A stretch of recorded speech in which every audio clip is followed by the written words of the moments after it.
Welcome to Telugu వార్త HD channel. సాధారణంగా పుట్టినరోజు అంటే కేకులు, బహుమతులు. కానీ కొంతమంది ఆ వేడుకకు దివ్యమైన అర్థాన్ని జోడిస్తారు.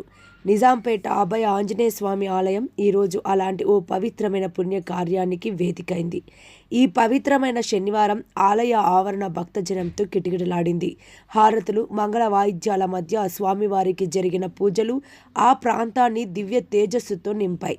ఈ వాతావరణంలోనే హృదయాన్ని కదిలించే ఒక అద్భుతమైన సేవా కార్యక్రమం జరిగింది. ఈ మహా అన్నదాన కార్యక్రమాన్ని చేపట్టిన దాతలు దాసరి వినయ్ కుమార్, దాసరి వింధ్య దంపతులు. తమ ఇంటి ఆనందం ముద్దుల చిన్నారి చిరంజీవి వియాన్ ఈరోజు తన పుట్టినరోజు ఆశీస్సులను స్వామివారి భక్తులతో పంచుకుంటున్నాడు. అవును, చిన్నారి వియాన్ జన్మదినాన్ని పురస్కరించుకొని భక్తుల కడుపు నింపాలని, వారి ఆశీస్సులు తమ బిడ్డకు జీవితాంతం తోడుండాలని ఈ దంపతులు సంకల్పించారు. తన జన్మదినాన్ని పుణ్యకార్యంతో ప్రారంభించడం ఆ చిన్నారి ఎంత అదృష్టవంతుడో కదా.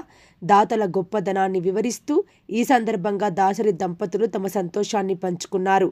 మా చిన్నారి వియాన్ జన్మదినం రోజున హనుమత్ సన్నిధిలో అన్నదానం చేయడం మా కుటుంబానికి లభించిన మహద్భాగ్యం. మా బిడ్డపై భక్తుల దీవెనలు, ఆ స్వామి కటాక్షం ఎల్లప్పుడూ ఉండాలని మేము కోరుకుంటున్నాము.